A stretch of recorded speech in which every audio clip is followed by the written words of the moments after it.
Radio. I'm Joe Matthew in for David Weston. Thanks for being with us as we return to our political panel here with the phrase gridlock is good, echoing from a week ago today. A week ago today, we were in here bringing you midterm election coverage, and we're still waiting for the House to be called. Kristen Hawn is with us, partner for ROKK Solutions, Lisa Camuso-Miller, Republican strategist and former communications director for the RNC, here as well in our Washington, D.C. studios.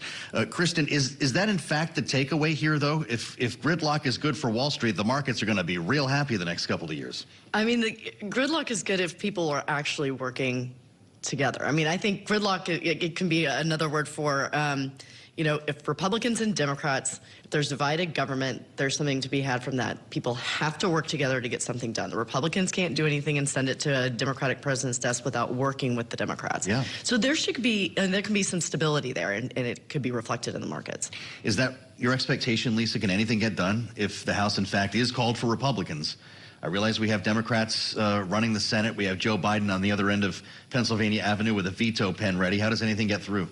Well, I think it's going to be very difficult, Joe. It's going to be a difficult 2 years for us to watch. It's also going to be difficult for anybody to point blame at the other party for not getting it done, right? Yeah. Because if the R's are controlling the House and the Dems are controlling the Senate, and then we have the Dems in the White House, nobody really can point the finger. They can say whatever they want, but it's going to be very difficult going into a presidential without having any great legislative wins. Mm-hmm. Which will leave Joe Biden with a list of accomplishments from the first 2 years to run on in 2024. Is that how you see it? I do, and I think a lot of these accomplishments, we talk about a lot of these things, and a lot of them were bipartisan legislation. I mean, you're talking about not just stuff about the economy, but for our veterans, right, and addressing the burn pits issue that was overwhelmingly bipartisan. There's a lot to run on, and the president's mentioned this when he was on the stump the last couple of days. A lot of this stuff doesn't really get implemented or hasn't been implemented yet. So I think a lot of those things will take effect as long as Democrats actually talk about it effectively and communicate to voters that, you know, this is something we did and it's now coming to fruition. Well, what do you think about Lisa's idea of actually, you know, maybe being forced to work together a little bit here? If there's such a razor-thin majority in the House, even more slim than Nancy Pelosi has now, will there actually be more cooperation, or does the new minority Democratic Party act as the party of no in this case, the opposition party? What's the best approach? I mean, I'm a center-left Democrat, so I always think it's better when people are willing to talk to each other. So you've got, you know, groups like the Problem Solvers who come together. I'm talking about the members of the House,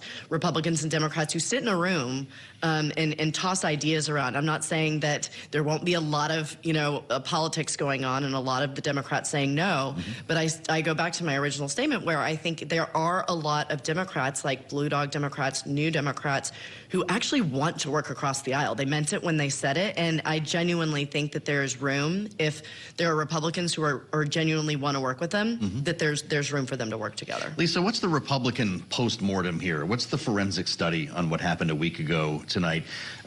Knowing that Republicans will likely control the House, expectations were blown out by Democrats here, and Republicans are doing some soul-searching right now. How much of this had to do with the denial of the 2020 election results versus activated Democrats on the issue of abortion?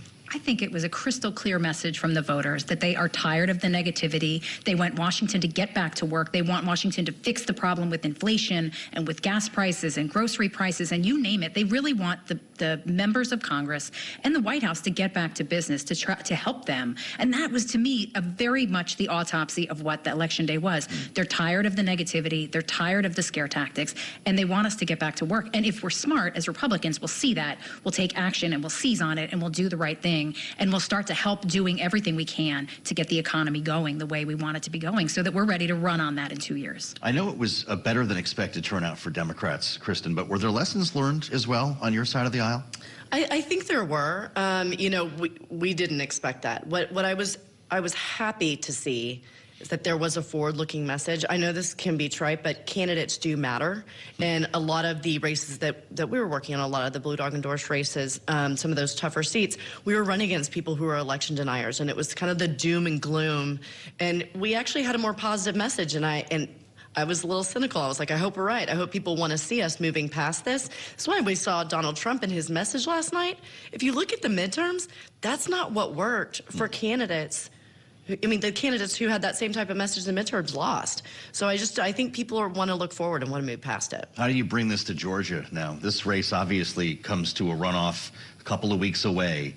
Can Republicans take lessons learned from a week ago and put them into action in Georgia? Oh, Kristen's point about candidates mattering, Joe, is probably the biggest point. That doesn't sound very promising. It's very difficult for me to see how we get there, especially because Donald Trump went forward and made his announcement right away, right after the midterms. He's obviously not worried about what's happening in Georgia. He clearly wasn't worried about what was happening in leadership elections yesterday. He's charging ahead with his own priorities. There was also a story just yesterday about fundraising. So yes, there should be a cautionary tale. Yes, we as a party should have learned from some of that. It's too short, and I think that time actually doesn't work in our favor, if you're asking my prediction. So how does Raphael Warnock close the deal, Kristen? I think that he continues to go around the state and, and communicate with voters just like he has been doing. I think that all attention's on Georgia now, and the Democrats are just as focused as they ever were on this state. It makes a difference if we have one more senator. Yeah. And I think that he has a very flawed opponent who will continue to step in it. Does he need to remind voters of that? These abortion scandals, for instance, that while he has denied, were obviously very present in the election cycle. I think other people will do that. I think it's out there, and I think that he just needs to focus on let's move forward, a positive message, and let the voters know where he wants to take them. Great conversation. Thanks to both of you for being here. Kristen Hawn, partner for ROKK Solutions. Lisa Camuso-Miller, Republican strategist and former communications director for the Republican National Committee, both with us here in Washington. Coming up, we take a deep dive